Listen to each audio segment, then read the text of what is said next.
Welcome to the Higher Ed Retire Podcast with your host, Greg Shepard.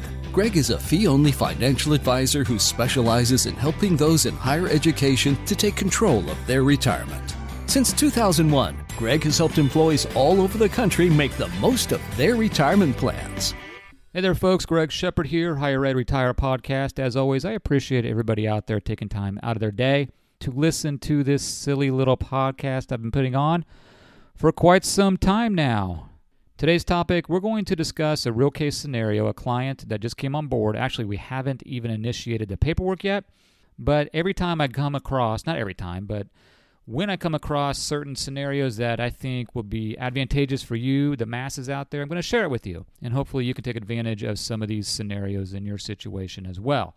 For those of you that don't know me, again, Greg Shepard, I do specialize in helping folks just like yourself, assuming you're in higher education, just get the most out of that oftentimes confusing higher ed retirement plan. And I tell you what, if you find this podcast, which by the way, I have jumped to a monthly format. Is that the right way to put it? I'm doing these episodes on a monthly basis. Might kick it up to twice a month, but I tell you what, folks, I actually have a full-time job and my business is growing, which is nice. A lot of you out there are thirsty for knowledge and thirsty for help, which is fantastic. I am here to help you out. But go figure, these podcast episodes don't produce themselves, and they do take a little bit of time to do just that. But I'm going to try to kick it up to twice a month. So be prepared for that. Also, check out that YouTube channel that apparently is quite popular amongst those in higher education. Of the same name, Higher Ed Retire YouTube channel. So, before I get going, I know you folks out there don't want me to get in trouble, and I certainly don't want to get in trouble, so let me recite this one sentence that for some reason keeps the attorneys at bay. Investment advisory services offered by me, Greg Shepard, as an investment advisor rep of S&A Financial Services, Inc., which is a registered investment advisor. Okay, now what we're going to do is, again, get into a real case scenario, but I think what I'm going to talk about here, I know this strategy is implementable. Is that a word? It's similar to a lot of your situations out there. So this will be beneficial to a lot of you out there. Now, you could run across plan-specific situations, okay? So I encourage you, I can't stress this enough, this is not investment advice. Do not construe it as such. There's like so many disclosures I have to say, right? Make sure you contact TIAA. Feel free to contact me. I help folks just like yourself out all the time. Email is probably the best way to get in touch with me, Greg at shepardfinancial.com, Greg at SHEPARD financial.com, and we'll see if we can help you out. Okay, backdrop of this particular, we'll call it a story, right? Individual, she is in her mid-50s, looking to retire, early 60s, let's say 63. Okay, it's kind of irrelevant. Well, not really, but we'll just say 63, okay? She's in her mid-50s, looking to retire, early 60s. She's been at her current employer for 6-7 years, something like that. And she has an old employer as well she was with for quite some time, with TIAA as the vendor as well. TIAA, vendor on both employers. And by the way, I'll probably end up explaining this scenario very slowly. It's not that I don't think you can understand it. It's that me verbally explaining it, I'm going to run into trouble doing so, okay? So it's for my benefit, not necessarily yours. So I don't want to trip up, and I do not want to re-record this episode. I'm looking to do this in one take, all right, folks, which is very difficult to do, to be honest. Okay, neither here nor there. Let's go with this individual's old contract. That's not really the focus of this episode, but let me give you just, a background and idea of what we're doing. So old contract, she has a GSRA and a GRA. Very simply put, that GSRA is liquid. She does have TIAA Traditional in that contract, but we are going to roll over that money, liquid, to a rollover IRA. I custody my assets over Charles Schwab, so we'll invest accordingly when that money gets over there. The GRA, we're going to do a TPA, Transfer Payout Annuity. This is for the TIAA Traditional, okay? TIAA Traditional, we're going to do a TPA over to that same rollover IRA, and then she'll, we're going to invest accordingly, and then she'll extract from those as needed when the time comes, when she becomes retired.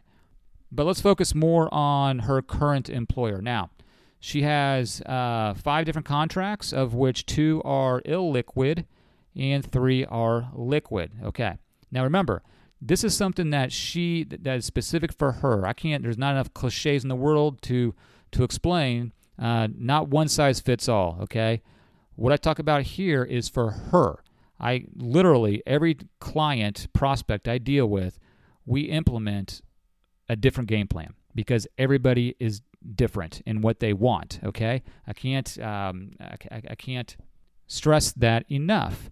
So with that being said, her goal, again, create liquidity and take advantage of the new high interest rates in a liquid contract with TIAA Traditional. She does not want to tie up these monies in a lifetime income annuity option. For her, she doesn't like the COLA, so the cost of living adjustment that doesn't exist with the lifetime income annuity options. You know the old adage, $1 today is not worth $1 tomorrow. She doesn't like the idea of the constant pay, just that, constant throughout her life. Also, she has children. She is married. She has children, and her and her husband would like to leave monies to their children upon their death. And I know there's guaranteed options with the lifetime income annuity option. I'm not going down that road in this episode, but that was not an attractive feature for this individual. So with her current employer, she's actually amassed quite a bit of money inside the TIAA Traditional, inside the illiquid contracts. So, by the way, I guess this is rather important.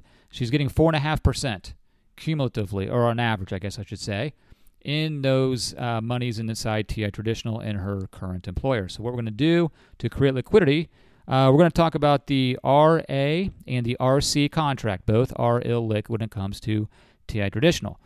In theory, they're both pretty much the same. We're going to, even though she's still employed, still contributing to her retirement plan, we're going to initiate a TPA on both contracts. Stop monthly contributions to TIAA Traditional, okay? Now, what this does, let's just take the RC contract. RC contract is a TPA over 7 years, annually paid. So the first payment, let's say theoretically, is going to come out tomorrow, and those monies are going to go down to the default investment, which in her case is the money market, okay? Same theory applies in the RA, but it's a 10-year TPA paid out over 9 years. But in theory, tomorrow the first payment will go down to money market, which is the default investment. Okay, that part's pretty simple. Now, what we want to do, though, is take those TPA monies and direct them to the liquid contract inside her retirement plan, invest those monies in TIAA Traditional, therefore realizing the new rates, high rates, as of August, September of 2023. And again, if I didn't say this already, you all in the future listening to this, I have no idea what the rates are going to be in 2024, 2025. We're talking about 2023 right now, okay? So this may not apply if you're listening to this in 2025. Okay, her liquid contract, by the way, is an RCP. RCP for new monies going in is 5.75%. Remember, I told you that her current monies are getting 4.5%. So, logistically, this is how it works. I already told you that the TPA is going to be directed down to the money market, which is the default investment. Then, and that's paperwork. You have to submit paperwork. Then you have to submit a new set, we'll call it set of paperwork, contract to contract form to get the money from the RC and RA to that RCP. Now, you have to submit that paperwork on an annual basis. Okay, now I emphasize this because we're going, in theory, let's just say hypothetically this happened today.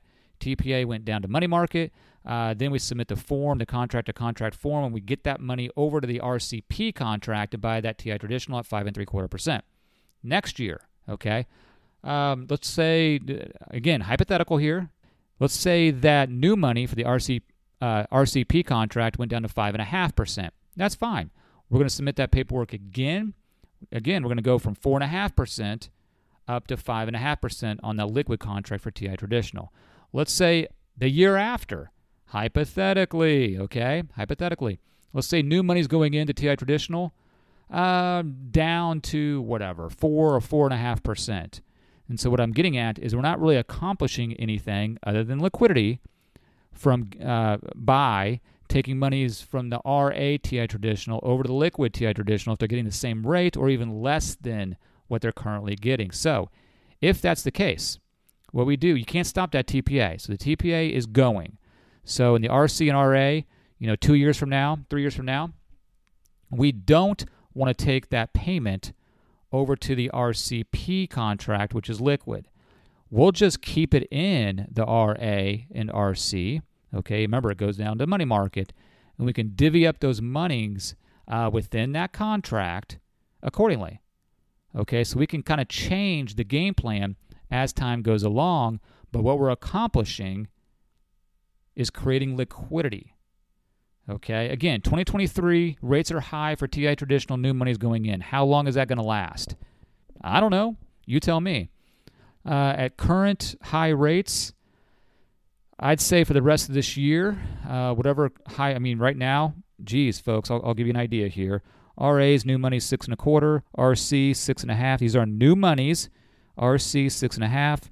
SRA, GSRA, some of you have those, 5.5. RCP 5 3/4. Okay, so that's what I mean by when I say high rates. Maybe rest of this year I think we're good. When the Feds start cutting rates, then we're going to have a slide, I would imagine, in those new money TIAA Traditional rates for new monies going in. Okay, so this strategy might work for another, 2 years, 3 years.